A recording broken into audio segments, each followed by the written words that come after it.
Hello, good morning. Tuni midweek devotion nei trading hi manina to patunga lungdam ko masahang. Tuni devotion ina iding a hi le. PAUNAK alen ni sung hiding hi. Thum mi khat hi na to gizuin. Jesu kazi sunga ikhang to sem ding. Pasien I sem ding itel sem thei na ding. Pitani na sunga onggen ma bangina to zong ai thum mi te inun tak sungina akisam athupi pen a hi. Toma bangina tuni na ikikup kop ding. PAUNAK alen ni sung ai lai le mang lai na ong sim no masaing. My son, if you receive my words and treasure my commands within you, so that you incline your ear to wisdom and apply your heart to understanding. Yes, if you cry out for discernment and lift up your voice for understanding. If you seek her as silver and search for her as for hidden treasures, then you will understand the fear of the Lord and find the knowledge of God.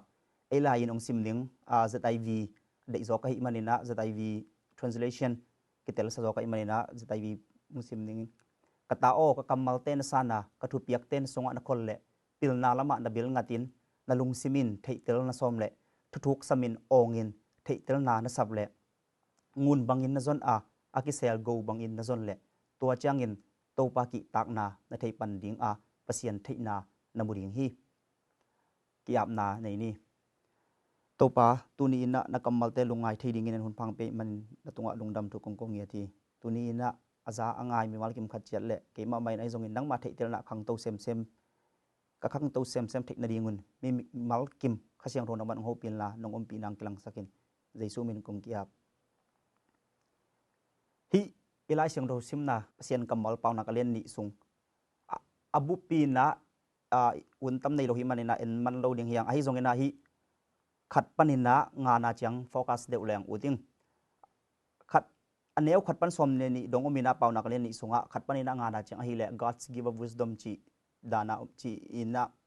guk panina ko chang hi le the benefit of wisdom som ban som khat the protective power of wisdom som ni pan som ni chang hi le wisdom rescue us from wicked man immoral man chi bang hi na hi khat panina ngana chang kongtel na hang ai hi le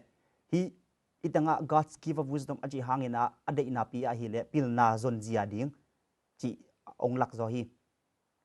khat panina ngana chiang atelina anei hi leng hi anoya guk panina som ni le ni chang pen a benefit to pil nai aham phatna te anga ding hi manina amasai na athupi masa bang chi zon ding to pil na ichi pen bang yam chi tuni na ki kum suk leng uding isim sa pasien kamal oma bangina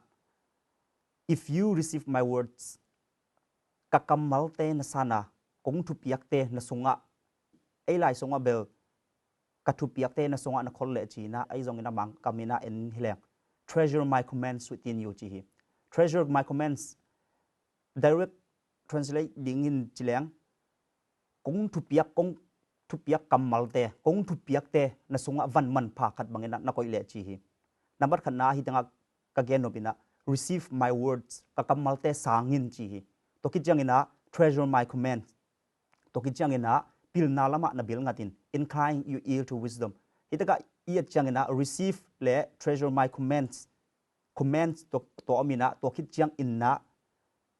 apply your heart to understanding to teng iat changina ade na pin a hi le wisdom pilna pasien kampana apai khia pasien kamal le amai ong thu piak te pen pilna ahi na lam ong kilang hi hi to ki changina hi simto do lai leng if you seek her as silver and search for her as hidden treasures ji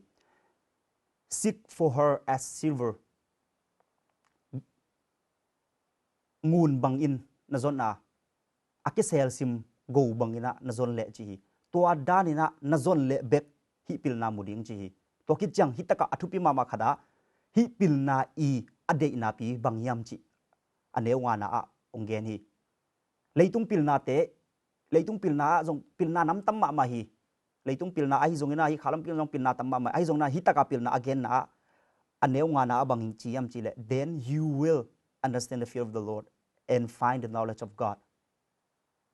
pasien za tak sem ding pasien thei sem ding pasien thei na khang sem ding chi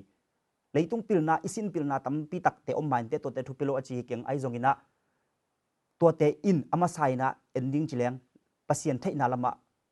pasien law na pasien ki tak za tak na lama ong khang to sak lohi ai zong na hitaka pilna I again in tua pilna hitaka pilna I again in hi pasien theina lama pasien za ta na lama khang to sem ding chi hi toi changena hi enleng thupi ma hi pasien athai nom sem ten pasien za tak awut sem pasien aza tak nom sem ten hitaka achi ma bang if you seek her as silver ngun bangina izona akisaya sim go bangina chi hi paunak adang khata en hileng nanai na lam teng abeilo zongina to pilna zongin chi hi bangiam chile to pilna mule chin to nanai le lam te sang thupi zo chi pen ong kilang hi hi bahang chile to pilna in nang bang pia pasien thei na ong pia hi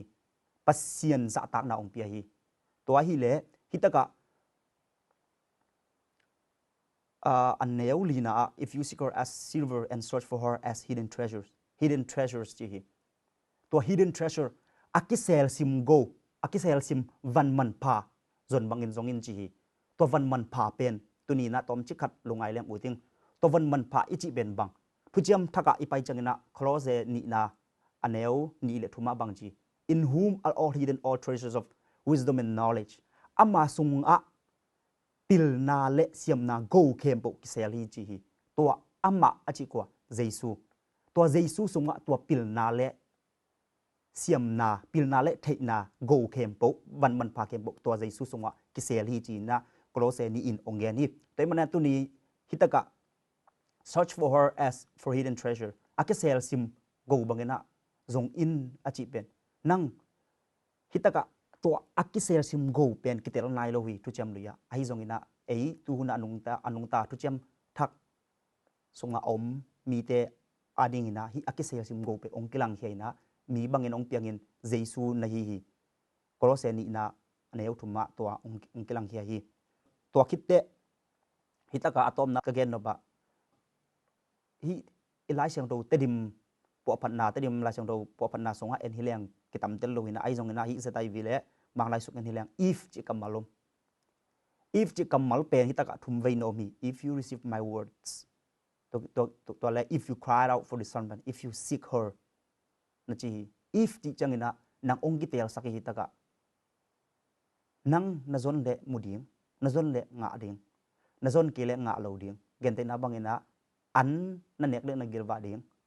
an ne in chi ong ki sor hilowi pasien in nang force loading hi nang i tel theina pasien in mi hingte aman pha ong bor na pen pasien in tel theina ong piak na hang hi to tel theina to ama i tel ding aman ong de ya tu ni ina hi if you seek her nang nazon le to pasien za tak na pasien theina nang kang to sem ding chi ahima bangina tu ni na mi mal kim phat chia din pasien ni ong piak tel theina pasien ni ong piak ikhen tat theina to ama de na lampi atel kim chading in mikim to pan tu pang pia hen